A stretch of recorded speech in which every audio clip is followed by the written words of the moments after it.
1984년 2월 한반도의 최전방, 눈발이 흩날리던 그 새벽, 한 명의 젊은 병사가 후련히 사라졌습니다. 김영수 일병, 22살의 평범한 청년이었죠. 강원도 상골에서 자란 그는 부모님과 함께 농사를 지으며 성실하게 살아온 아들이었습니다. 하지만 그날 밤, 김영수는 흔적도 없이 사라져 버렸습니다. 군화도, 모자도, 개인 물품도 모두 그대로 둔 채 말이에요.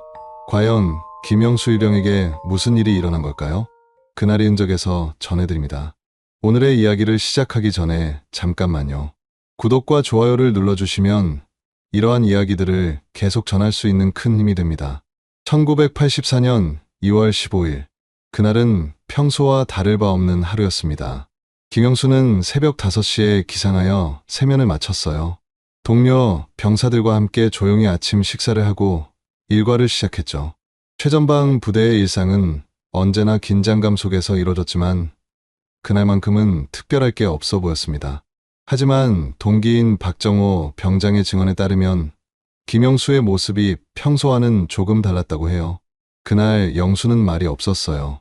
원래도 말이 많은 편은 아니었지만 그날은 유독 조용했죠. 식사 시간에도 거의 입을 열지 않았고 뭔가 깊은 생각에 잠겨 있는 것 같았어요. 박정호 병장은 20년이 지난 지금도 그날의 김영수 모습을 선명하게 기억하고 있습니다. 평소보다 무거운 표정을 지었던 그의 얼굴을 말이에요. 오후에는 부대 주변 경계 근무가 있었습니다. 김영수는 동료들과 함께 철책선을 따라 순찰을 돌았어요. 이학수 하사의 증언에 따르면 그때까지만 해도 김영수는 별다른 이상 행동을 보이지 않았다고 합니다. 평범한 근무였어요. 영수도 다른 병사들과 마찬가지로 임무를 수행했고 특별히 눈에 띄는 행동은 없었죠. 다만 이학수 하사는 말을 잠깐 멈춘 뒤 이렇게 덧붙였습니다.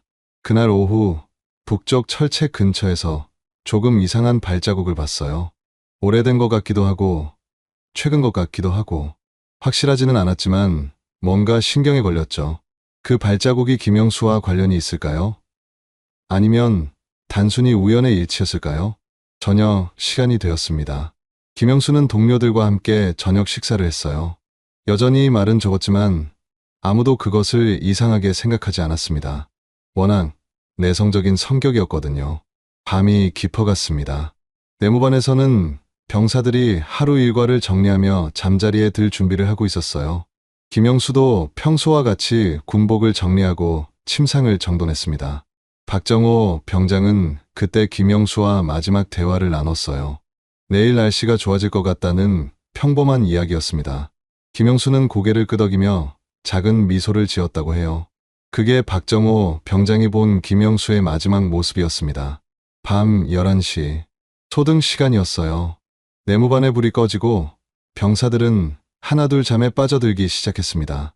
김영수도 자신의 침상에 누워 있었어요. 하지만 그 후 몇 시간 뒤 모든 것이 바뀌게 됩니다. 새벽 2시 30분, 야간 순찰 교대 시간이었습니다. 당직 하사가 내무반을 돌며 다음 순찰조를 깨우러 다녔어요. 손전등의 희미한 불빛이 잠든 병사들의 얼굴을 비췄습니다. 모든 것이 평상시와 같아 보였죠. 하지만 김영수의 침상은 비어 있었습니다. 처음에는 화장실에 간 것으로 생각했어요. 당직 하사는 몇 분 정도 기다렸습니다. 하지만 김영수는 돌아오지 않았죠. 화장실을 확인해 봤지만 아무도 없었습니다. 세면장도 복도도 텅 비어 있었어요. 이상했습니다. 김영수의 군화와 모자는 그대로 제자리에 있었거든요. 당직 하사는 급히 최상호 소대장에게 보고했습니다. 김영수 일병이 보이지 않습니다. 최상호 소대장은 즉시 비상이 걸렸어요. 부대 내 모든 공간을 샅샅이 뒤지기 시작했습니다. 식당, 창고, 샤워실, 심지어 보일러실까지 말이에요. 하지만 김영수는 어디에도 없었습니다. 새벽 3시, 본격적인 수색이 시작되었어요. 부대장의 지시에 따라 모든 병력이 동원되었습니다. 부대 주변 300m 반경 내의 모든 지역을 수색하기로 했죠. 그런데 여기서 이상한 점이 하나 더 발견되었습니다. 부대 정문과 후문의 경계병들은 모두 아무도 나가는 것을 보지 못했다고 증언했어요. 철책을 넘나든 흔적도 없었습니다.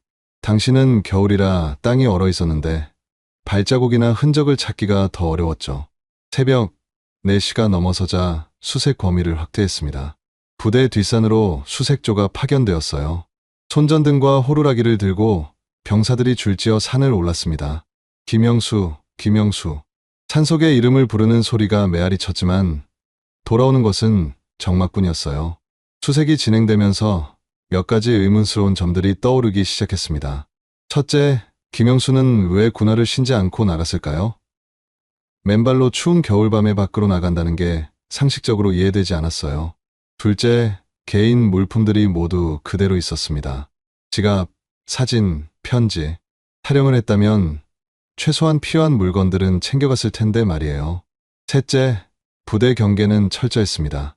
최전방 부대라는 특성상 경계 근무가 매우 삼엄했는데 아무도 모르게 나간다는 것이 가능할까요?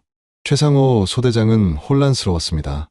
20년 군 생활을 하면서 이런 일은 처음 겪어보는 것이었어요. 도대체 어떻게 된 일인가? 한편 부대에서는 비상연락을 통해 김영수의 가족에게 상황을 알렸습니다. 고향에 있던 김순자 어머니는 급히 부대로 행했어요. 우리 영수가 어디 갔다는 거예요? 설마 무슨 일이라도. 김순자 어머니의 목소리는 떨리고 있었습니다. 아들의 실종 소식을 듣고 가슴이 무너져 내리는 것 같았어요. 새벽 6시. 해가 떠오르기 시작했지만 김영수의 행방은 여전히 묘연했습니다. 수색조들은 지친 얼굴로 부대로 돌아왔어요. 첫날 수색은 실패로 끝났습니다. 이틀째 수색이 시작되었습니다. 김순자 어머니가 부대에 도착한 것은 새벽 8시였어요. 밤새 차를 타고 달려온 그녀의 얼굴은 해숙했습니다. 눈이 퉁퉁 부어 있었죠. 우리 영수가 정말 사라진 거예요? 김순자 어머니는 최상호 소대장을 붙잡고 울먹였습니다. 소대장은 어떤 말로 위로해야 할지 몰랐어요. 최대한 빨리 찾도록 하겠습니다. 걱정 마세요. 하지만 소대장 자신도 확신이 서지 않았습니다. 이날부터는 경찰과 민간인들까지 수색에 참여했어요. 부대 인근 마을 주민들도 자발적으로 나섰습니다. 수색 인원이 100여 명으로 늘어났죠. 수색 범위도 대폭 확대되었습니다. 부대에서 반경 5km까지 깊은 계곡과 험준한 산림지대까지 모두 포함시켰어요. 그런데 수색 과정에서 작은 단서 하나가 발견되었습니다. 부대에서 북쪽으로 2km 떨어진 폐가에서 낡은 군화 한 짝이 나온 거예요. 크기가 김영수의 발 사이즈와 비슷했습니다. 이거 영수 건가? 김순자 어머니는 그 군화를 보며 오열했습니다. 하지만 자세히 살펴보니 군화의 상태가 너무 오래된 것 같았어요. 김영수가 실종된 지 이틀밖에 안 됐는데 이렇게 낡을 수는 없었죠. 결국 그 군화는 김영수와 관련이 없는 것으로 판명되었습니다. 실망스러웠지만 수색은 계속되어야 했어요. 셋째 날, 새로운 증언이 나왔습니다. 부대 근처에서 작은 상점을 운영하는 박씨 할머니가 나타난 거예요. 일주일 전쯤 이상한 일을 목격했다는 증언이었습니다. 군복 입은 젊은 사람이 우리 가게 앞을 지나갔어요. 밤늦은 시간이었는데 뭔가 급한 듯 걸어가더라고요. 그대는 별 생각 없었는데 박씨 할머니의 증언은 흥미로웠어요. 하지만 정확한 날짜와 시간을 기억하지 못했습니다. 김영수가 실종되기 전인지 후인지도 확실하지 않았죠. 또 다른 증언도 나왔습니다. 부대 인근에서 농사를 짓는 이씨 농부였어요. 사흘 전 밤에 뒷산에서 불빛을 봤습니다. 라이터 같은 작은 불빛이었어요. 깜박깜박하더라고요. 처음에는 누가 담배를 피우나 했는데 이씨 농부의 증언도 구체적이지 않았습니다. 불빛을 본 정확한 위치나 시간을 특정할 수 없었어요. 하지만 수사진들은 이런 작은 단서들도 놓치지 않으려 했습니다. 혹시라도 김영수의 행방과 관련이 있을지 모르니까요. 넷째 날, 대규모 수색작전이 펼쳐졌습니다. 군 헬기까지 동원되었어요. 상공에서 넓은 지역을 한눈에 내려다보며 수색했습니다. 지상에서는 수색견까지 투입되었죠. 수색견들은 김영수의 옷 냄새를 맡고 추적을 시작했어요. 하지만 부대 정문 근처에서 냄새를 잃어버렸습니다. 그 이상은 추적할 수 없었죠. 냄새가 여기서 끊어집니다. 조련사의 말에 모든 사람들이 당황했어요. 김영수가 정말로 부대 밖으로 나갔다는 뜻일까요? 아니면 다른 이유가 있는 걸까요? 이때 새로운 가설이 제기되었습니다. 혹시 김영수가 누군가와 함께 나간 것은 아닐까? 동료, 병사나 외부인과 함께 부대를 벗어났을 가능성 말이에요. 그렇다면 경계병들이 눈치채지 못했을 수도 있죠. 하지만 이 가설에도 문제가 있었습니다. 김영수와 특별히 친한 동료는 없었거든요. 성격이 내성적이라 깊은 친분을 쌓은 사람이 많지 않았어요. 외부인과의 접촉 가능성도 낮았습니다.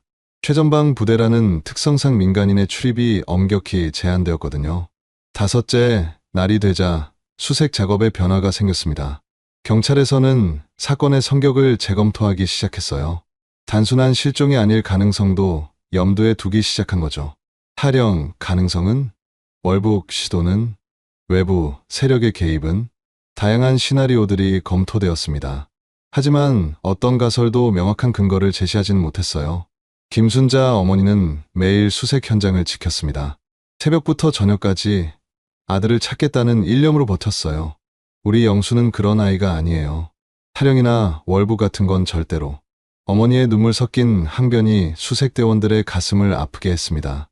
하지만 시간은 흘러가고 있었고 김영수의 행방은 여전히 오리무중이었어요. 일주일이 지났습니다. 수색 규모는 점점 축소되기 시작했어요. 군과 경찰의 공식적인 대규모 수색은 종료 단계에 접어들었습니다. 하지만 김순자 어머니는 포기할 수 없었죠. 제발 며칠만 더요. 우리 영수가 어디 있는지. 어머니의 간절한 부탁에 몇몇 수색대원들이 자원해서 수색을 계속했어요. 범위를 더욱 넓혀서 말이죠. 그런데 이때 새로운 목격담이 나왔습니다. 부대에서 10km 떨어진 작은 시장에서 떡볶이 장사를 하던 김씨 아주머니의 증언이었어요. 군복 입은 젊은 사람이 사흘 전에 왔었어요. 떡볶이를 사가더라고요. 그런데 말을 거의 안 하고 계속 두리번거리면서 김씨 아주머니는 그 청년의 모습을 자세히 기억하고 있었습니다. 키가 보통이고 마른 편이었다고 해요. 김영수의 체격과 비슷했죠. 돈을 줄 때도 손이 떨리는 것 같았어요. 뭔가 불안해하는 기색이 역력했죠. 하지만 이 증언도 확실한 것은 아니었어요. 그 청년이 정말 김영수였는지 확인할 방법이 없었거든요. 수사진들은 그 시장 주변을 다시 수색했습니다. 하지만 별다른 단서를 찾지 못했어요. 20일째 되던 날 충격적인 소식이 들려왔습니다. 부대에서 북동쪽으로 15km 떨어진 깊은 계곡에서 군복 조각이 발견된 거예요. 찢어진 상태였지만 김영수가 입었던 것과 같은 종류의 군복이었습니다. 혹시 이게... 김순자 어머니는 그 군복 조각을 보고 주저앉았어요. 하지만 정확한 신원 확인은 어려웠습니다. 군복에는 이름표나 특별한 표시가 없었거든요. 더욱이 그 계곡은 수직 절벽으로 둘러싸인 험준한 곳이었어요. 사람이 쉽게 접근할 수 있는 곳이 아니었죠. 어떻게 여기까지 온 걸까? 수색대원들도 의아해했습니다. 김영수가 맨발로 이런 험한 곳까지 갔다는 게 믿어지지 않았어요. 이때부터 새로운 추론들이 나오기 시작했습니다. 첫 번째 추론은 사고설이었어요. 김영수가 몽유병이나 정신적 충격으로 인해 무의식 중에 부대를 빠져나갔을 가능성 말이죠. 실제로 군생활 스트레스로 인한 일시적 기억상실이나 이상행동은 종종 일어나는 일이었어요. 김영수도 그런 상태에서 산으로 들어가 사고를 당했을 수 있었죠. 두 번째 추론은 자해설이었습니다.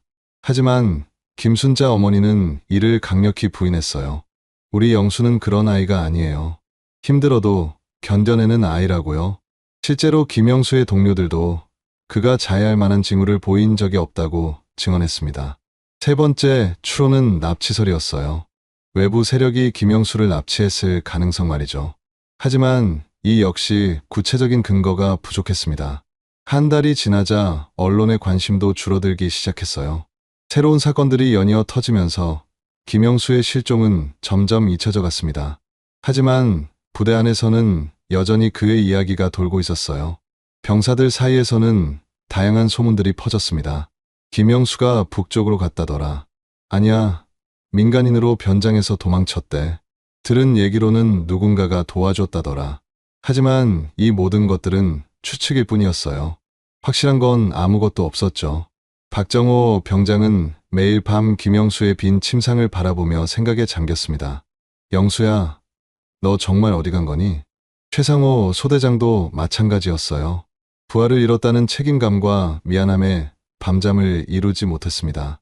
내가 더 세심하게 챙겼어야 했는데 2달째 접어들면서 수색은 거의 중단 상태가 되었어요. 공식적으로는 여전히 수배 중이었지만 실질적인 수색 활동은 이루어지지 않았습니다. 김순자 어머니만이 홀로 아들을 찾아 헤맸어요. 주말마다 부대 주변을 돌아다니며 사람들에게 아들의 사진을 보여주었습니다. 우리 영수 못 보셨나요? 제발 본 적이 있으시면 연락 주세요. 어머니의 애절한 목소리가 산골 마을에 메아리 쳤습니다. 하지만 시간은 무정하게 흘러갔고 김영수의 행방은 여전히 미궁속이었어요. 반년이 흘렀습니다. 1984년 여름 부대에는 새로운 병사들이 들어왔어요. 김영수를 기억하는 사람들은 점점 줄어들었습니다. 하지만 박정호 병장은 달랐어요. 그날 밤 김영수가 한 마지막 말이 계속 머릿속을 맴돌았거든요. 내일 날씨가 좋아질 것 같다. 단순한 날씨 이야기였을까요? 아니면 다른 의미가 숨어 있었을까요? 이때 충격적인 편지가 도착했습니다. 김영수의 고향 친구 이철수가 보낸 편지였어요. 내용이 심상치 않았습니다. 영수가 입대 일주일 전에 이상한 말을 했어요. 군대 가서 뭔가 큰일을 해보겠다고. 그대는 대수롭지 않게 생각했는데 큰일? 무슨 큰일을 말하는 걸까요? 최상호 소대장은 혼란스러웠어요. 김영수가 미리 계획된 행동을 한 건 아닐까? 하지만 그렇다면 왜 아무런 준비물도 없이 맨발로 나갔을까요? 가을이 되자 새로운 증언이 나왔어요. 부대에서 50km 떨어진 도시의 여인숙 주인이었습니다. 반년 전에 군복 입은 청년이 하룻밤 묵었어요. 말이 없고 계속 초조해하더라고요. 아침 일찍 서둘러 떠났죠. 김영수일까요? 하지만 확실하지 않았어요. 겨울이 왔습니다. 김영수 실종 10달째였어요. 부대는 공식적으로 김영수를 미기자로 분류했습니다. 돌아오지 않는 병사라는 뜻이죠. 박정호 병장은 저녁을 앞두고 자책감에 시달렸어요. 내가 그때 더 신경 썼다면. 김순자 어머니만은 포기하지 않았습니다. 매주 부대를 찾아와 아들 소식을 물었어요. 우리 영수, 정말 아무 소식도 없나요? 1985년 새해가 밝았습니다. 김영수는 여전히 행방불명이었고 사건은 미궁 속으로 빠져들고 있었어요. 세월이 흘렀습니다. 1990년대가 되자 김영수 사건은 완전히 잊혀져 갔어요. 부대 기록에만 미기라는 두 글자가 남아있을 뿐이었죠. 김순자 어머니는 여전히 아들을 기다렸습니다. 고향집 벽에 걸린 김영수의 군복 사진을 매일 닦으며 말이에요. 영수야, 언제 돌아올 거니? 하지만 답은 없었어요. 1995년 박정호는 이미 전역한 지 오래였습니다. 결혼해서 아이도 낳고 평범한 직장인으로 살고 있었어요. 그런데 어느 날 뜻밖의 연락을 받았습니다. 박정호 씨 맞나요? 김영수 관련해서 연락드렸는데 전화 건 사람은 한 주간지 기자였어요. 미제 사건을 다루는 기사를 쓰고 있다며 인터뷰를 요청했습니다. 박정호는 망설였어요. 10년이 지난 일을 다시 끄집어내고 싶지 않았거든요. 그때 일은 정말 아무것도 모르겠어요. 하지만 기자는 포기하지 않았습니다. 혹시 김영수가 평소와 다른 행동을 보인 적은 없나요? 아주 작은 것이라도요. 박정호는 오랫동안 묻어두었던 기억을 되살렸어요. 그날 밤 김영수의 마지막 모습을 말이죠. 말이 없었어요. 평소보다 훨씬, 그리고 뭔가 결심한 듯한 표정이었죠. 결심. 무슨 결심이었을까요? 2000년이 되었습니다. 인터넷이 보급되면서 과거 미제 사건들에 대한 관심이 다시 생겨났어요. 김영수 사건도 온라인 커뮤니티에서 간간히 거론되었습니다. 1984년 강원도 실종 사건 아는 사람? 그 병사 결국 못 찾았나? 추측들이 난무했어요. 월북설, 사고사설, 탈영설. 하지만 모두 확실한 근거가 없는 이야기들이었죠. 2003년 최상호는 이미 전역해서 작은 사업을 하고 있었어요. 어느 날 우연히 김순자 어머니를 만났습니다. 시장에서였어요. 소대장님, 김순자 어머니는 최상호를 알아보고 달려왔어요. 20년이 지났지만 여전히 아들을 그리워하는 모습이었습니다. 우리 영수, 혹시 새로운 소식이라도 최상호는 할 말을 잃었어요. 20년 동안 어떤 소식도 없었거든요. 죄송합니다. 정말 죄송합니다. 김순자 어머니의 눈에서 눈물이 흘렀어요. 하지만 원망하는 기색은 없었습니다. 괜찮아요. 소대장님 잘못이 아니니까요. 그해 겨울, 김순자 어머니는 중병에 걸렸어요. 병상에 누워서도 아들 이야기만 했습니다. 영수가 돌아오면, 영수가 돌아오면. 김순자 어머니는 결국 아들을 다시 보지 못한 채 세상을 떠났어요. 2004년 봄이었습니다. 김영수 실종 20년째 되던 해였죠. 장례식에는 당시 부대 관계자들이 참석했어요. 최상호도 박정호도 왔습니다. 영수 어머니가 이렇게 가시다니 모두들 안타까워했어요. 끝까지 아들을 기다렸던 어머니의 마음을 생각하니 가슴이 아팠습니다. 그런데 장례식장에서 뜻밖의 일이 일어났어요. 한 중년 남성이 조용히 다가왔습니다. 당시 부대에서 취사병으로 근무했던 김대수였어요. 사실 그때 제가 본 게 있어요. 김대수의 말에 모든 사람들이 주목했습니다. 김영수가 사라지기 사흘 전에 부엌에서 빵을 몰래 가져간 걸 봤어요. 그대는 배가 고픈가 보다 했는데 빵을 몰래?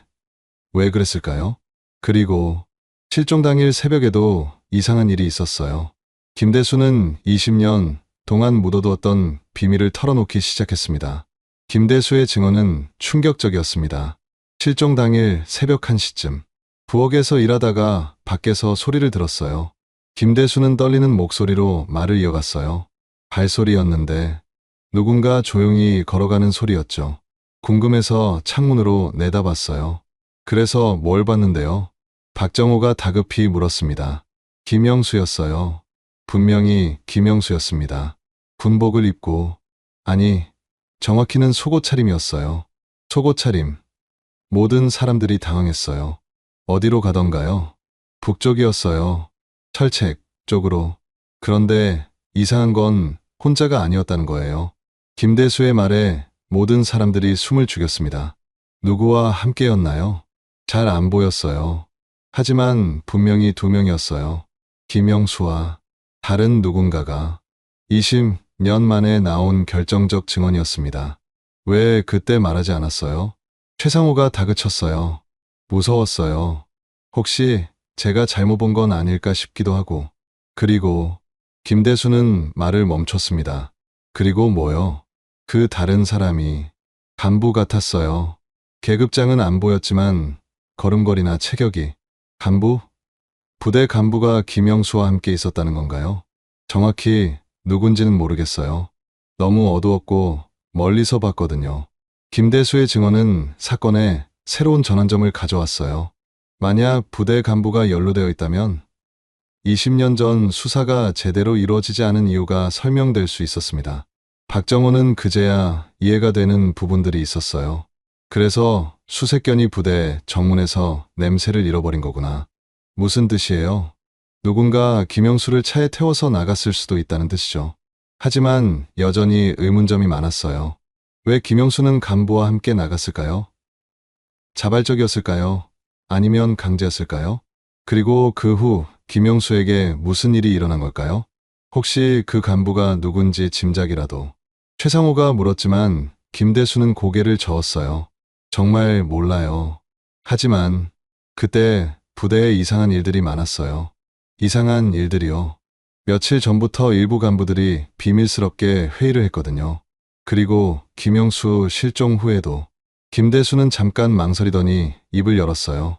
수색 범위를 의도적으로 제한한 것 같았어요. 특정 지역은 아예 수색하지 않았거든요. 충격적인 증언이었습니다. 만약 사실이라면 20년 전 수사에 심각한 문제가 있었다는 뜻이었어요. 그럼 지금이라도 다시 수사해야 하는 거 아닌가요? 박정호가 말했지만 현실적으로 어려웠어요.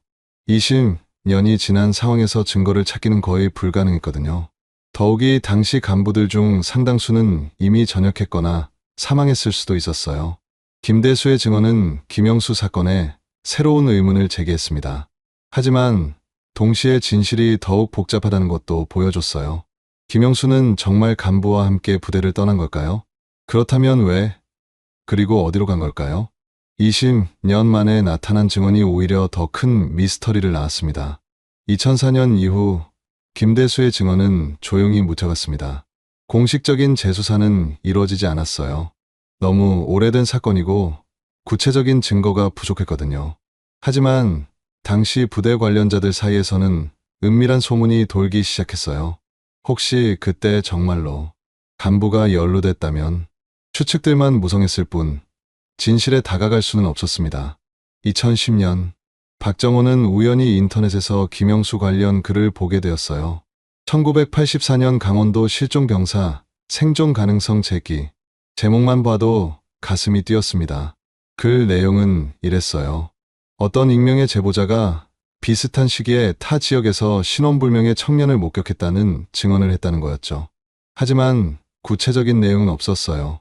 그저 가능성만 제기된 상태였습니다. 박정호는 댓글을 달았어요. 저는 당시 같은 부대에 있었습니다. 김영수는 좋은 친구였어요. 지금도 그가 어디선가 살아있기를 바랍니다. 그 댓글을 본 한 네티즌이 쪽지를 보내왔어요. 혹시 더 자세한 이야기를 들을 수 있을까요? 저도 그 사건에 관심이 있어서. 하지만 박정호는 더 이상 말하고 싶지 않았어요. 이미 충분히 오래된 일이었거든요. 2015년 최상호는 우연히 옛 부대를 방문했습니다. 부대는 많이 달라져 있었어요. 새로운 건물들이 들어서고 최신 장비들로 가득했죠. 30년 전에는 여기가 완전히 달랐는데 최상호는 김영수가 마지막으로 있었던 내무반 자리를 찾아갔어요. 지금은 다른 용도로 사용되고 있었지만 그때의 기억이 선명했습니다. 영수야, 너 정말 어디 간 거니? 혼자 중얼거리는 최상호의 모습이 쓸쓸했어요. 2020년 코로나19로 세상이 바뀌었지만 김영수의 미스터리는 여전했습니다. 온라인에서는 가끔씩 그의 이야기가 회자되었어요. 유튜브 채널에서 미제 사건으로 다뤄지기도 했고 팟캐스트에서 언급되기도 했죠. 하지만 새로운 단서는 나오지 않았어요. 그해 겨울 박정호는 김영수의 묘소를 찾았습니다. 김순자 어머니가 아들이 돌아올 곳을 마련해 둔 거였어요. 실제로는 빈 무덤이었지만 어머니의 마음이 담긴 곳이었죠. 영수야, 이제 37년이 됐다. 박정호는 묘비 앞에 꽃을 놓고 말했어요. 내가 어디 있든 행복하게 살고 있기를 바란다. 김영수는 지금 어디에 있을까요? 혹시 어딘가에서 다른 이름으로 살고 있는 걸까요? 아니면 그날 밤 정말로 안타까운 일이 일어난 걸까요? 우리는 영원히 알 수 없을지도 모릅니다. 하지만 분명한 건 김영수를 기억하는 사람들이 있다는 거예요. 그의 어머니처럼, 박정호처럼, 최상호처럼 말이죠. 사람은 잊혀질 때 진정으로 죽는다고 했습니다. 그런 의미에서 김영수는 아직도 우리 곁에 살아있는 거예요. 37년 전 그 새벽, 22살의 청년이 남긴 발걸음은 여전히 많은 사람들의 마음속에 남아있습니다. 김영수 일병의 실종 사건은 우리에게 중요한 교훈을 남겨줍니다. 한 사람의 실종이 얼마나 많은 사람들에게 상처를 남기는지, 그리고 그 상처가 얼마나 오래 지속되는지를 보여주죠. 특히 군대라는 특수한 환경에서 일어난 이 사건은 조직 내 소통의 중요성을 일깨워줍니다. 김영수가 마지막에 보인 변화된 모습을 주변에서 더 세심하게 관찰했다면, 혹은 그가 마음을 털어놓을 수 있는 환경이 있었다면 결과가 달랐을 수도 있어요. 또한 사건 수사 과정에서 드러난 여러 문제점들은 진실 규명의 어려움을 보여줍니다. 시간이 지날수록 증거는 사라지고 기억은 흐려지죠. 그렇기 때문에 초기 대응이 얼마나 중요한지 알 수 있습니다. 무엇보다 김순자 어머니의 이야기는 가족의 사랑이 얼마나 깊고 오래가는지를 보여줍니다. 끝까지 아들을 포기하지 않았던 어머니의 마음은 모든 부모의 마음이기도 하죠. 오늘도 어디선가 소중한 사람을 기다리는 가족들이 있을 거예요. 그들의 아픔에 공감하고 서로를 더 세심하게 살피는 사회가 되었으면 합니다. 그날인 적은 앞으로도 세상이 기억해야 할 사람들의 이야기를 전하겠습니다. 구독과 좋아요는 그 기억을 더 멀리 퍼뜨리는 힘이 됩니다. 시청해 주셔서 감사합니다.